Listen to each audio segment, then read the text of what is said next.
Olá, seja bem-vindo à jornada de imersão em DTM. Eu sou o professor Lucas Carvalho e durante essa jornada eu vou te mostrar como diagnosticar e tratar DTM e se tornar um expert em 12 semanas. Assim como esses meus alunos também fizeram, olha só. Estudei muito, já fiz mestrado, fiz especializações, já dei aula em faculdade, mas eu nunca tinha aprendido isso durante 40 anos da minha profissão. Falou de dor de ouvido, é bucomaxilo, Exato. e eles acabam encaminhando, mesmo sem saber, entendeu? Se vai Aham. resolver ou não. Sim, sim. Aí chega, eu fico meio que sem saber atender o paciente até. Aham, aham. Porque assim, você não tem um protocolo para questionar.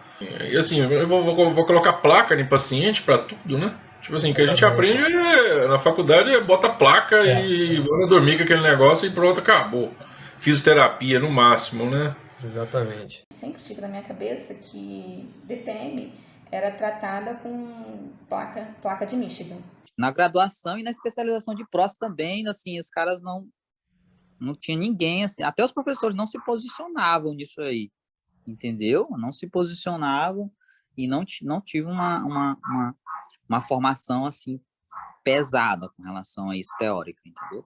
Antes o paciente chegava com dores e eu não conseguia identificar qual era o tipo de DTM, qual seria o tratamento mais indicado. E agora eu vou mostrar para você quais são os 3 pilares para diagnosticar e tratar DTM e ser um expert em até 12 semanas. Mas antes, eu quero recapitular o que já foi visto até aqui. Na primeira aula, você viu onde os dentistas mais erram na hora de iniciar um tratamento e de forma detalhada quais são essas formas erradas de tratar DTM. Mas se você não assistiu a primeira aula, volte e assista, porque as aulas são em sequência e esse conteúdo da aula 1 é muito importante para que você consiga acompanhar todo o conteúdo e que para isso faça sentido para você. Estou muito feliz, pessoal, com as perguntas, comentários que recebi sobre a primeira aula. Eu estou respondendo cada uma delas. E se você ainda não deixou seu comentário ou dúvida, aproveite, escreve logo aqui abaixo. Então, quais seriam os 3 pilares para diagnosticar e tratar DTM em 12 semanas? O primeiro pilar é identificar a causa. Então, não tratamos somente a consequência, você precisa identificar a causa. Como que você identifica a causa? Buscando por autorrelatos. O que seria isso? Relatos do próprio paciente, investigando possíveis sinais clínicos de algum hábito parafuncional, de algo diferente que esteja acontecendo no cotidiano desse paciente. E além do mais, você tem um questionário com um roteiro de perguntas para avaliar toda a alteração psicossocial desse paciente, se ele tem algum comprometimento psicossocial e todo um questionário para você conseguir fazer um roteiro de tomada da queixa do paciente, identificar toda a história pregressa do paciente. Tudo muito bem scriptado. Dentro desse primeiro pilar da identificação da causa, nós vamos falar um pouquinho da busca dos autorrelatos. O que seria isso? Você identificar como que o paciente dorme, ou perguntar ao parceiro, ou se o paciente dorme sozinho, pedir a ele para fazer uma filmagem durante o sono dele com uma câmera mesmo que tem uma capacidade de fazer vídeos por um maior tempo possível, para filmar ele dormindo, para ver se ele dorme com a boca aberta, se ele faz movimentos mandibulares de bruxismo, ou se ele tem apneia e ronco, se ele tem aqueles despertares noturnos que ele acorda assustado, às vezes acorda com cefaleia, às vezes acorda com falta de ar, às vezes acorda apertando os dentes. Tudo isso o próprio paciente vai relatando para você. Ou possíveis hábitos de morder a bochecha, morder o lábio, são considerados hábitos parafuncionais.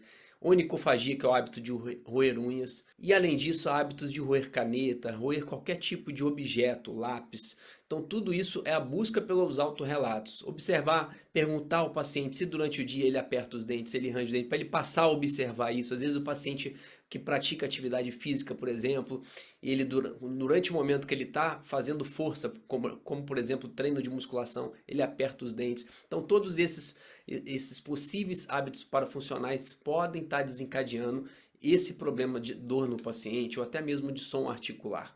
E dentro dessa identificação da causa, nós avaliamos também o que? Presença de sinais clínicos, investigamos os sinais clínicos desses pacientes. Quais são esses sinais clínicos mais prevalentes, mais presentes? Então, por exemplo, o paciente que aperta os dentes, a lateral da língua ela tem essa marcação, ela fica denteada, são as pregas da oclusão. A lateral da bochecha do paciente na superfície interna, no nível da oclusão, ela tem essa linha alba, uma linha esbranquiçada, com a oclusão marcada. Outra situação, pacientes que apertam e rangem os dentes, principalmente o ranger de dentes, provoca esse tipo de destruição na superfície incisal e oclusal, é um bruxismo considerado severo. E essa outra situação clínica aqui, o paciente que tem uma abfração, que é aquela lesão em forma de cunha na cervical dos dentes, que normalmente nos remete a um bruxismo em vigília, ou seja, normalmente o bruxismo em vigília, o paciente aperta mais do que range. Normalmente no bruxismo do sono, na maioria das vezes o paciente acaba rangendo mais do que apertando. Então o paciente com esses sinais de, por exemplo, essas abfrações, nos remete a um possível bruxismo em vigília. Então você tem que começar a investigar, avaliando esses autorrelatos do paciente, se realmente ele tem esses hábitos parafuncionais ou não. Então essa investigação dos sinais clínicos é muito importante. Dentro da identificação da causa, você tem um questionário com um roteiro de perguntas. Quais seriam essas perguntas? Você vai avaliar o paciente, o sono dele. Existe um questionário do sono em que você faz umas perguntas ao paciente para identificar possíveis transtornos do sono nesse paciente. Você avalia dentro desse questionário toda uma tomada da história da queixa do paciente para entender se ele tem alguma sintomatologia de estresse, de ansiedade, de quadro de depressão, tudo isso bem roteirizado, questionários que são validados para pesquisa, que você começa a utilizá-los para identificar a causa do problema do paciente.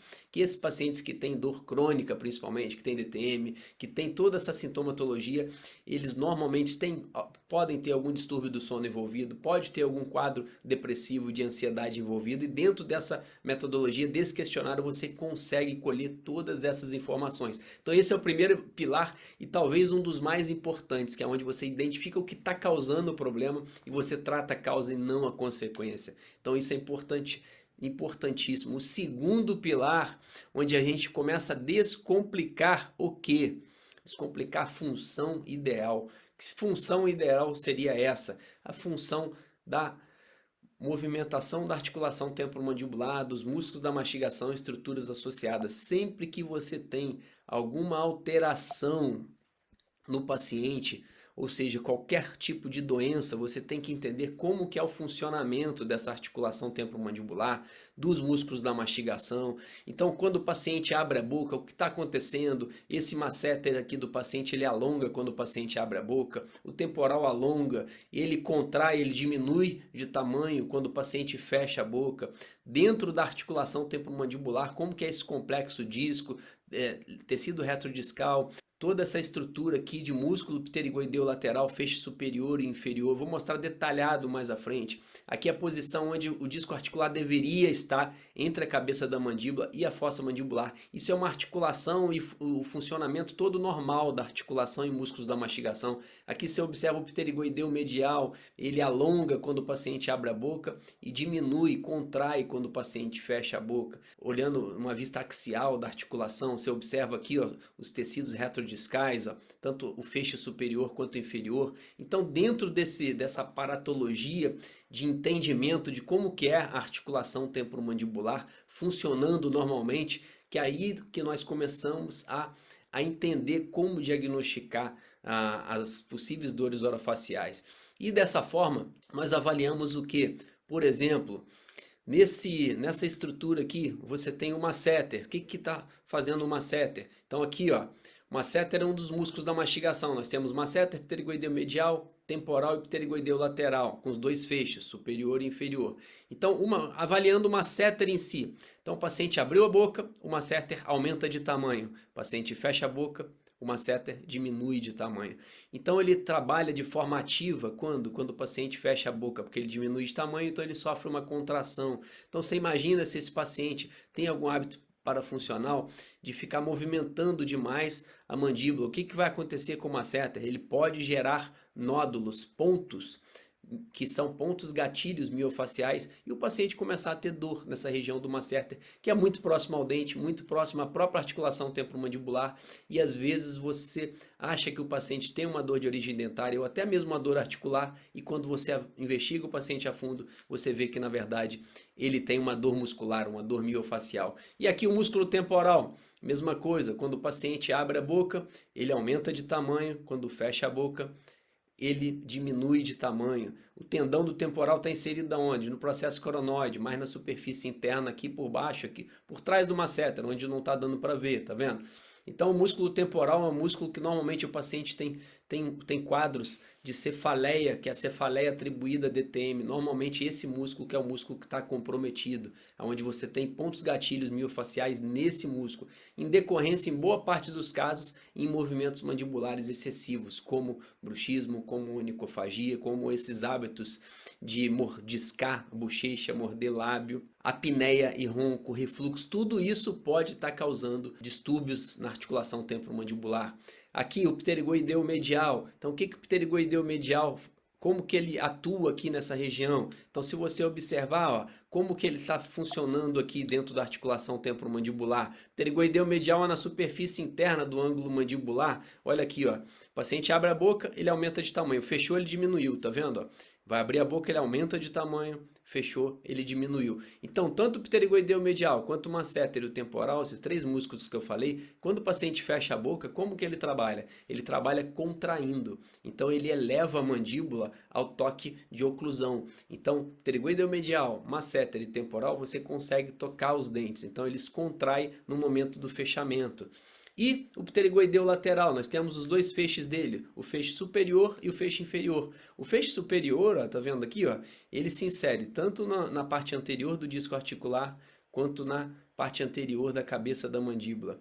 E o feixe inferior dele se insere somente na parte anterior da cabeça da mandíbula. E aqui atrás são os tecidos retrodiscais. Então, quando o paciente abre a boca, o que está acontecendo com esse pterigoideu lateral? Ele está diminuindo de tamanho, ó.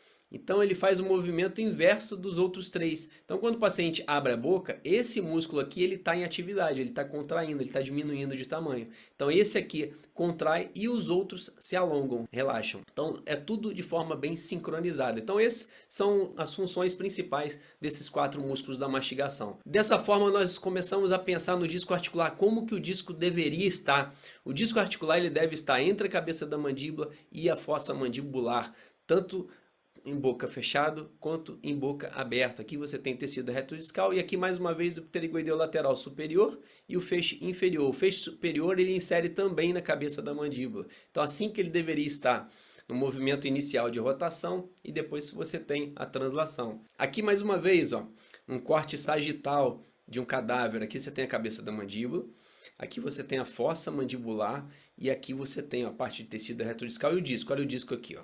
Formato de gravata de borboleta. Paciente com a boca fechada começa a abrir e o disco está interposto o tempo todo entre a cabeça da mandíbula e toda a fossa mandibular e a eminência articular do osso temporal. Então esse deveria ser o movimento sincronizado de abertura e fechamento de boca com o disco exatamente nessa posição. Observe a banda posterior dele mais espessa, a zona intermediária mais fina, que é onde ocorre toda a biomecânica do movimento mandibular de abertura e fechamento.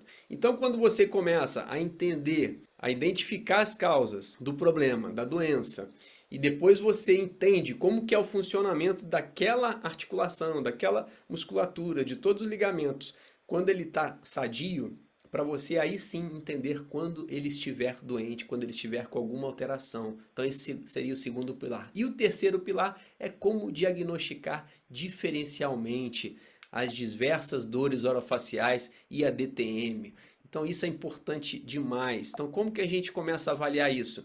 Você tem inúmeras dores orofaciais e dentro dessas inúmeras dores orofaciais você tem as cefaleias primárias e secundárias, você tem dores odontogênicas, você tem neuralgias como do trigêmeo, glossofaringe e outros tipos de neuralgias. Você tem a DTM e seus subtipos. A DTM e seus subtipos, elas podem mimetizar uma dessas dores ou essas outras dores, elas podem mimetizar uma DTM e você fazer um diagnóstico errado. Então saber diferenciar, diagnosticar de forma diferencial todas as dores orofaciais é um dos objetivos desses nossos 3 pilares aí básicos para você conseguir ter sucesso no diagnóstico e tratamento das disfunções temporomandibulares. Então eu vou passar brevemente aqui cada uma dessas dores orofaciais. Por exemplo, a migrânia, que é a migrânia sem aura ou a enxaqueca. O que normalmente ela causa no paciente? Ela causa uma dor de cabeça, que é recorrente. Além disso, o paciente tem uma dor que fica pulsando, fica latejando. Então a dor de cabeça normalmente é de um lado só. É uma dor de cabeça episódica, o paciente tem um episódio de 4 a 72 horas de duração. Ela piora com esforço físico, a duração de no máximo 3 dias. A intensidade dessa dor é de moderada a forte. E ela é precedida ou acompanhada por náusea ou vômito, fotofobia, fonofobia. O que seria fotofobia e fonofobia? Fotofobia é aversão à luz, fonofobia é aversão a falar. Então o paciente quer ficar no quarto escuro, não quer falar com ninguém. Essa é a enxaqueca, é a migrânia sem aura, também chamada migrânia sem aura. Então o paciente tem dor de cabeça, ela na maioria das vezes é de um lado só, sempre do mesmo lado, ela fica pulsando, latejando, igual dor de dente que o paciente fala, dor, parece que tem um coração aqui dentro do meu dente. Exatamente essa dor da enxaqueca. E é uma dor de moderada a forte, na maioria das vezes muito forte. Ela piora com qualquer tipo de atividade física, como falei, e ela dura de 4 a 72 horas, no máximo uns 3 dias ela desaparece, você tratando ou não. E ela pode, em algumas situações, ser confundida com dor odontogênica ou até mesmo disfunção temporomandibular. Uma outra cefaleia é a cefaleia tipo tensional episódica frequente, que é uma cefaleia mais comum que tem. 80% das pessoas já tiveram alguma cefaleia nos últimos 6 meses. Então, por exemplo, o paciente tem normalmente essa dor de cabeça diferente da enxaqueca, da migrânia. É uma dor de cabeça bilateral dos dois lados e o tipo da dor, a qualidade da dor, não é aquela dor que pulsa. É uma dor que fala, doutor, parece que está apertando aqui minha cabeça.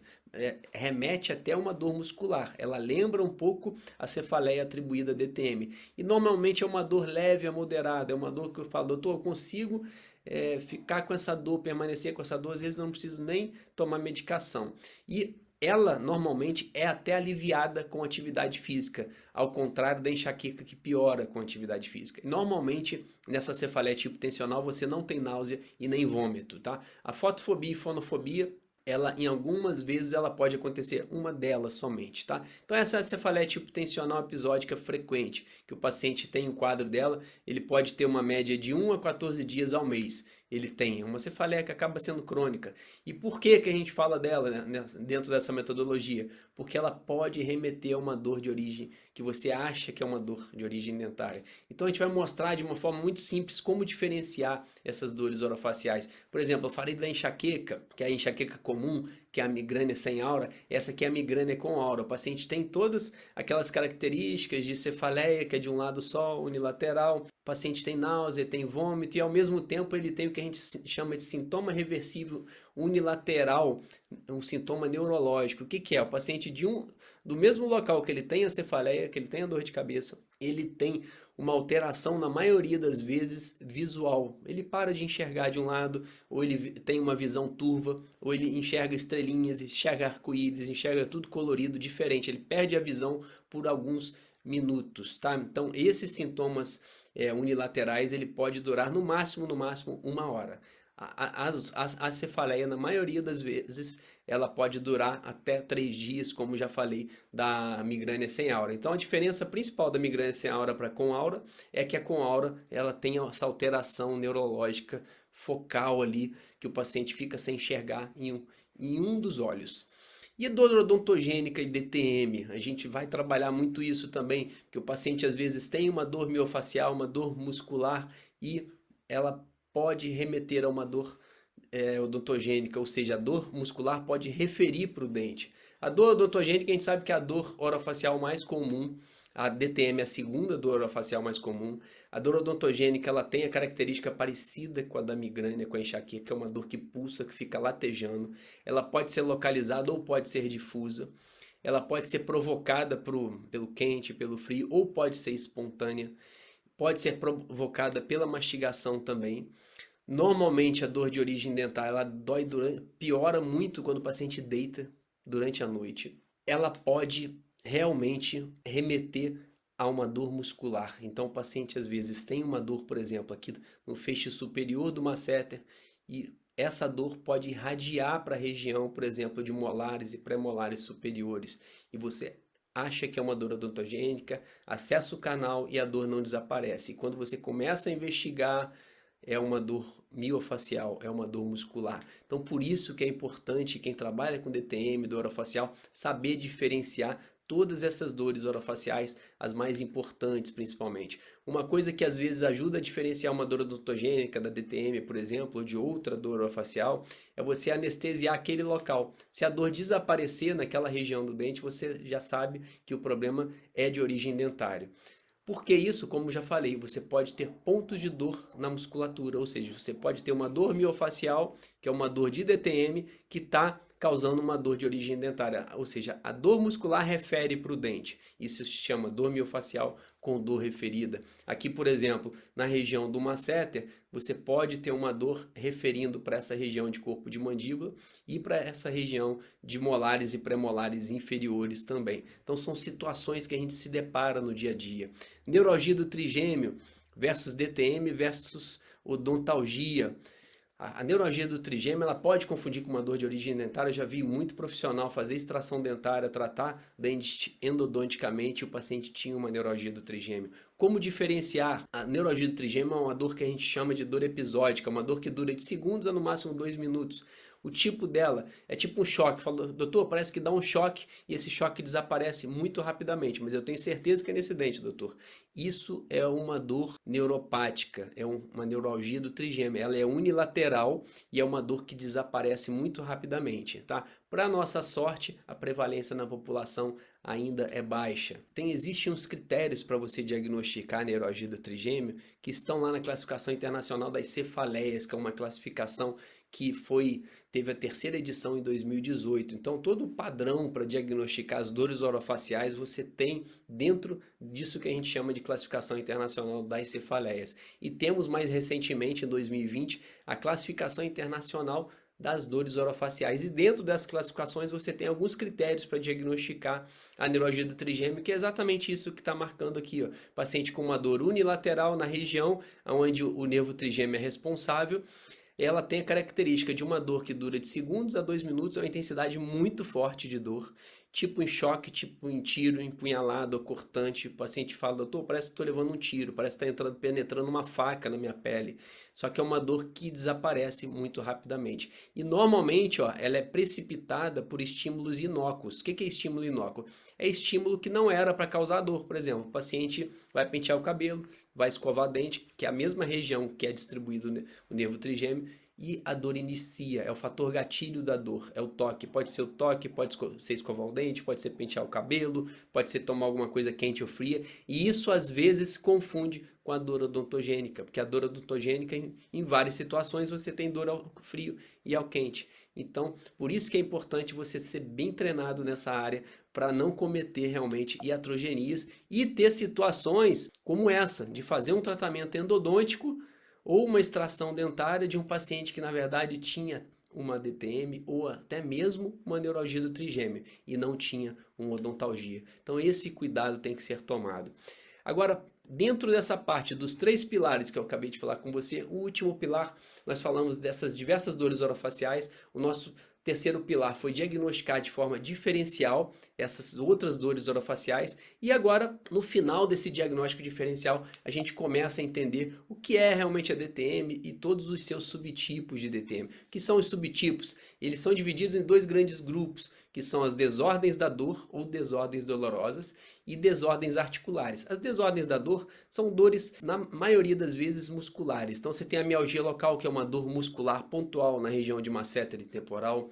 Você tem uma dor muscular, que é uma dor miofacial com espalhamento, que ela espalha, mas ela espalha para a mesma região anatômica, ou seja, ela dói no masseter e espalha, mas dentro do masseter mesmo, ela não vai para outro local.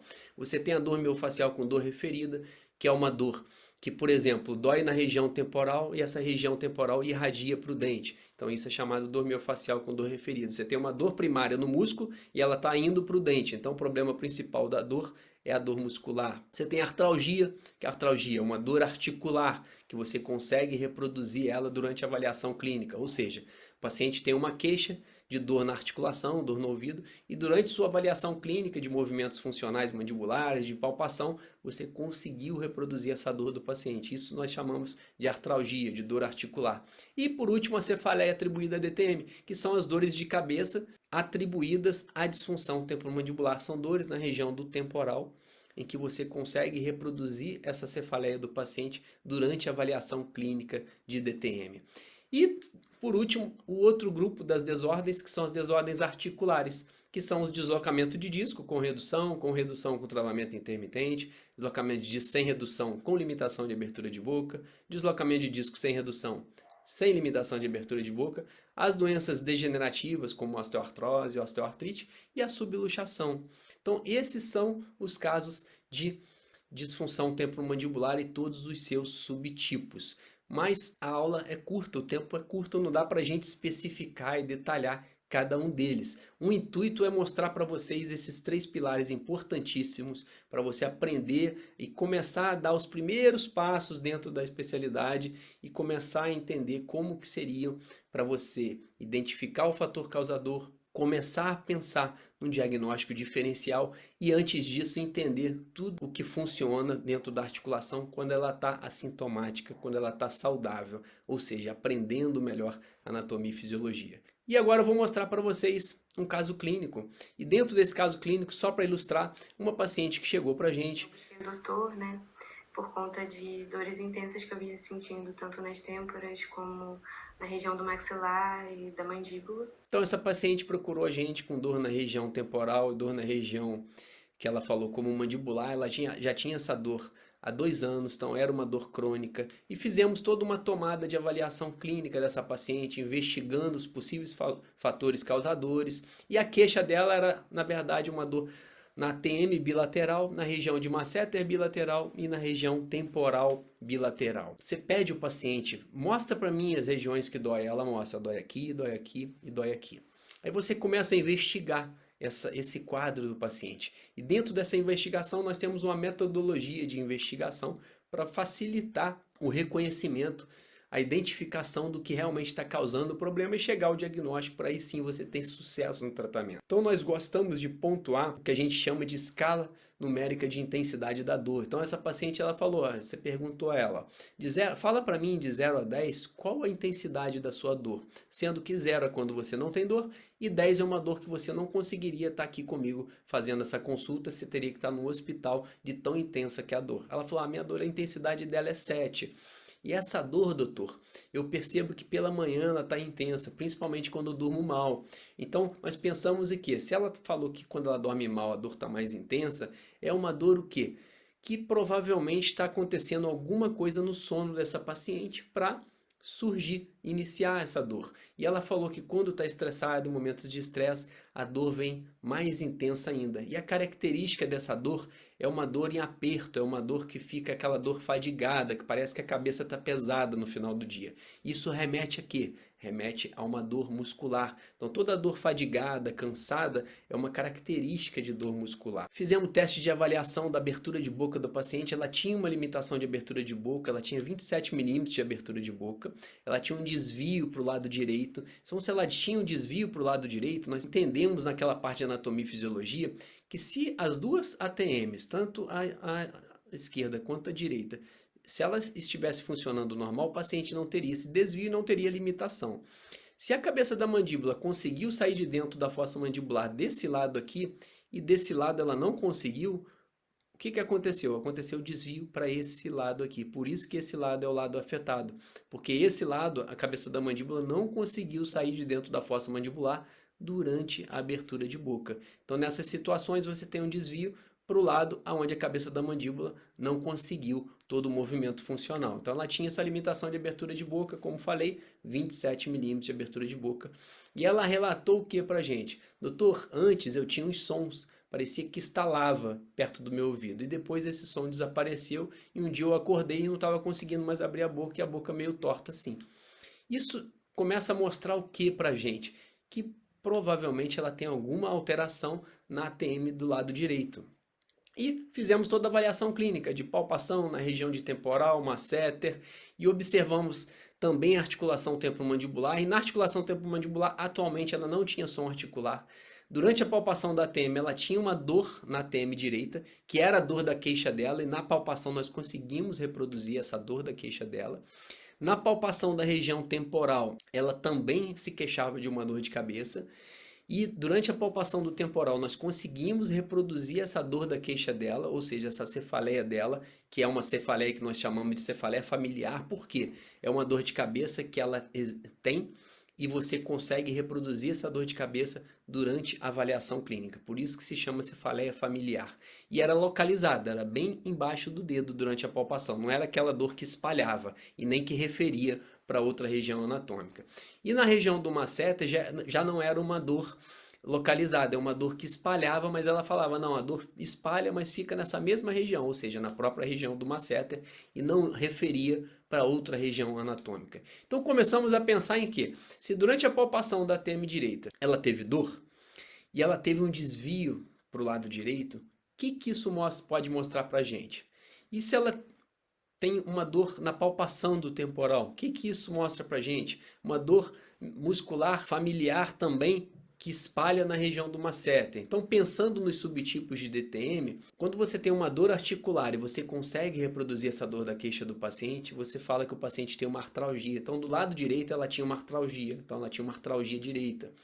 Mas o que? Do lado direito, ela tinha uma limitação de abertura de boca, tinha um desvio para o lado direito, lembra? Se ela tinha esse desvio, algum obstáculo tinha na frente ali para a cabeça da mandíbula não conseguir sair de dentro da fossa mandibular. E esse obstáculo o que é? É o disco. Então, clinicamente, você consegue diagnosticar um deslocamento de disco sem redução e com essa limitação de abertura de boca. Só aí já são 2 subtipos de DTM das desordens articulares. Além disso, o paciente tinha uma cefaleia atribuída a DTM. Por quê? Ela tinha uma dor pontual na região temporal, bilateral, e ela tinha essa dor de cabeça. E quando nós palpamos o temporal, ela falou, doutor, é exatamente a dor de cabeça que eu sinto. Então isso é um subtipo de DTM chamado cefaleia atribuída a DTM. E durante a palpação do masseter, ela teve também essa dor muscular no masseter, porém era uma dor mais espalhada. E essa dor mais espalhada, ela não ia para outra região anatômica, ficava no masseter. Então você chama de dor miofacial com espalhamento. Então, o mesmo paciente, ele pode ter mais de um subtipo de DTM, não necessariamente apenas um. Então, essa paciente teve 4 subtipos, 2 das desordens dolorosas e 3 das desordens dolorosas e 1 das desordens articulares. Só para a gente relembrar o que é deslocamento de disco sem redução com limitação de abertura de boca, que eu acabei de falar, aqui em azul, a mais escura, é o disco articular que está anteriorizado, e aqui o tecido retrodiscal. Então você imagina essa cabeça da mandíbula dela do lado direito querendo sair de dentro da fossa para você conseguir abrir a boca, e ela toca na banda posterior do disco e não consegue abrir a boca. Então isso é um deslocamento de disco sem redução com limitação. Acontece exatamente isso aqui, ó. Esse lado de cá não conseguiu sair de dentro da fossa, e esse conseguiu. Se esse conseguiu, quando ela abre a boca, desvia para cá, ó, para o lado direito, tá? Então, por isso que ela tem uma limitação de abertura de boca. É considerado limitação de abertura de boca a abertura passiva menor de 40 milímetros. Então, para não ser considerado limitação de abertura de boca, ela teria que ter uma abertura passiva, ou seja, acima de 40 milímetros. E ela tem uma abertura de 27 milímetros. Por isso que é chamado com limitação de abertura de boca. Então, clinicamente, você consegue entender. E dificuldade na alimentação. Isso aqui seriam os 3 padrões para você ter esse diagnóstico de deslocamento de disco sem redução com limitação de abertura de boca. Que seria um travamento da articulação, ou seja, o paciente não consegue abrir a boca totalmente, e ele tem uma limitação de abertura de boca. Para ele ter essa limitação, ele abre menos do que 40 milímetros e ele relata dor à mastigação. Então, são 3 critérios para diagnosticar deslocamento de disco sem redução com limitação de abertura de boca. E, mais uma vez, um vídeo para ilustrar um pouquinho. Então, você imagina aqui, o paciente está abrindo a boca, o disco articular está aqui, ó. Aqui é a fossa mandibular vazia, que ele abriu a boca, tá vendo? E aqui você tem já o disco articular, ó, todo anteriorizado. E o paciente começa a abrir a boca, toca no disco e fica empurrando o disco. Fica com aquela limitação na abertura de boca. Exatamente assim, ele não consegue abrir a boca totalmente. E aqui, mais uma vez, mostrando ali, o disco toca, aqui é quando está com redução. Lembra que ela falou que tinha um som articular? Então, um dia parou de ter o som, e começou a esbarrar na banda posterior do disco. Então, na verdade, o som articular remetia a um deslocamento de disco com redução. E atualmente, o disco parou de reduzir durante a abertura de boca, ficou somente anteriorizado e a parte posterior do disco começou a dificultar o movimento de abertura de boca e ela ficou com a abertura de boca limitada.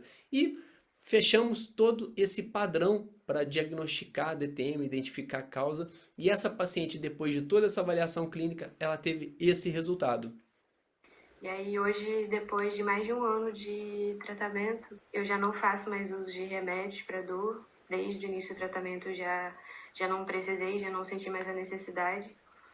Consigo ter minha vida normal, consigo fazer meus afazeres, consigo estudar, trabalhar com muito mais tranquilidade e viver minha vida normal. Então, o paciente que já teve com um período longo pós-tratamento continua assintomática. Por quê? Nós trabalhamos em cima do fator causador do problema, entendemos como que é todo o processo anatômico e fisiológico da articulação e dos músculos da mastigação dela, para aí sim diagnosticar de forma diferencial, que são os 3 pilares principais, para aí sim trabalharmos a parte de tratamento. E o tratamento nós vamos detalhar um pouco mais na aula 3. E muita gente tem me perguntado como fazer para ter acesso à minha metodologia completa do curso Expert em DTM. Sim, eu vou abrir as inscrições para a próxima turma Expert em DTM, mas isso fica para eu te falar um pouquinho mais à frente. Agora que você já sabe os principais pilares para diagnosticar e tratar DTM, eu quero te mostrar na próxima aula o passo a passo para você tratar DTM com segurança e realmente se tornar um expert em 12 semanas, em que eu faço o detalhamento de um caso clínico e mostro algumas opções de tratamento. Então, para a gente fechar, eu queria te perguntar se você tem alguma dúvida. E logo abaixo desse vídeo tem um espaço para você deixar sua dúvida, comentários, e tem também a comunidade do Facebook, que foi criada exclusivamente para essa jornada. Deixe seus comentários, porque eles são muito importantes para que realmente eu consiga entender o objetivo de cada um. E se você quer ter acesso a todos esses conteúdos que eu já produzi e produzo diariamente, entra no YouTube, no Facebook e no Instagram, siga-nos nas redes sociais, se inscreva no nosso canal no YouTube, porque todos os dias tem conteúdo exclusivo para dentistas. Então, pessoal, é isso. Fechamos mais uma etapa e te vejo na próxima aula. Um grande abraço.